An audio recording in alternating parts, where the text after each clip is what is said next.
હવે આપણે નિલેશભાઈને આવી 12 સળી અને 3 પાંખિયાવાળા 8 જોઈન્ટર આપીએ છીએ, બરાબર. અને એમાંથી એને આપણે કોઈ ચોક્કસ સરસ મજાનો આકાર બનાવો. જોઈએ, આપણે બધા મદદ કરતા રહીજો તમે છોકરાઓ. જોઈએ નિલેશભાઈ કયો આકાર બનાવે છે.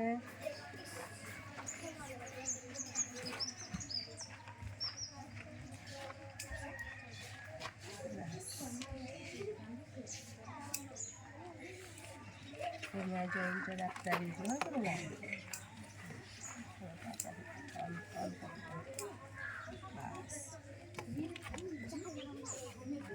પકડજો.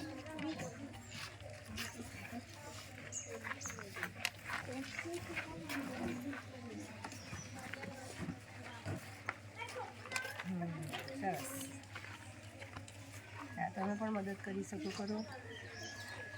આવી ગયો છે ને. હવે તો જોઈન્ટર ઉપર લગાડતા જવાના અને એની અંદર જેટલી સળી જાય ને એટલી લગાવો, એટલે પછી કોઈ એક સરસ મજાનો જોડાઈને આકાર બનશે. વાહ, આ એક આકાર તૈયાર થયો. બોલો કયો આકાર બન્યો? ચોરસ. ને નીચેની બેઠક કઈ આકારની છે? એ પણ ચોરસ છે. આ ભાઈનો પણ કયો આકાર બની ગયો? તારો પણ ચોરસ બન્યો.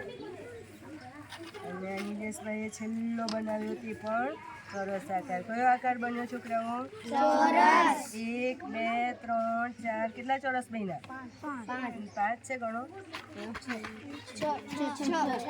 ચોરસ છે. એટલે આખો એક સમઘન આકાર બન્યો. આ કયો આકાર કહેવાય? સમઘન. બહુ સરસ ભાઈઓએ બનાવ્યો. ચલો તો બધા માટે 3 તાળી થઈ જાય. 1